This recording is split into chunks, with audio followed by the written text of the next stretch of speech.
to be appropriate for this audience, to share kind of just my daily schedule. It's like right out of your file effects, right? Yeah. I actually wrote down, if you don't mind, I kind of wrote down just like an average day for me, although it was today. So my average today. And again, I think, it seems like there's maybe a lot of, maybe I seem prolific, but I think what you'll discover is I'm really no different than anybody else. I have a basic day. So this is my schedule. So I rise promptly at 5 a.m. and I immediately begin writing. Doing what any real actor, writer does. I record my dream in a dream journal. And each of these dreams will become the basis of one of my many plays, which I then will act in off-Broadway. Today's dream journal entry was, a woman, my grandmother, is yelling at me. She looks like Richard Nixon. Sounds like a comedy, maybe a good role for me to play. Man playing a woman playing a man, that's interesting. Explore. And then, Susan, at 5:15, I feed my body and my soul. I eat a lean breakfast of granola and egg whites, and I head to the Bowery Mission, where I distribute soup to the workers at the soup kitchen. And then at 6:30, I head uptown to the cloisters to watch and ultimately to describe the sunset, which I do on parchment in 13 words every day. 13 words to describe the sunset. Today's description was, like a phoenix, it rises.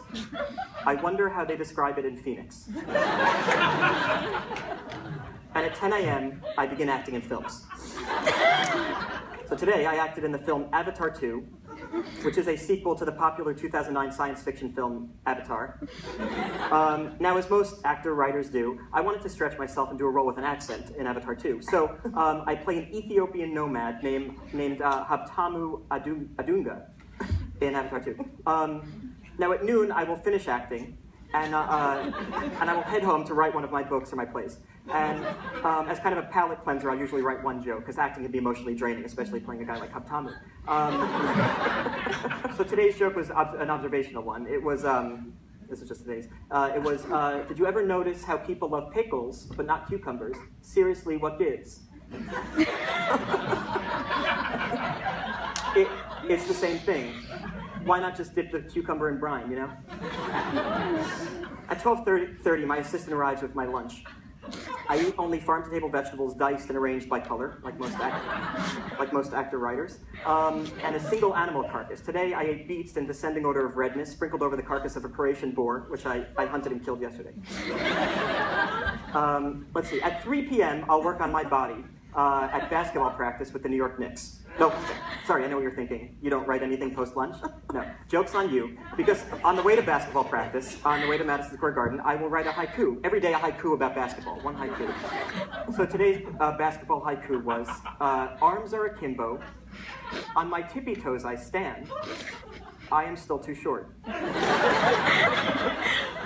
Then, refreshed at 5 o'clock, I'll dip my toe into the murky waters of trashy popular culture and pick up the Paris Review, just to see what the kids are discussing, so I know what to write about. This week it was immigration and sports. I don't know what will be next. I hope it's interesting.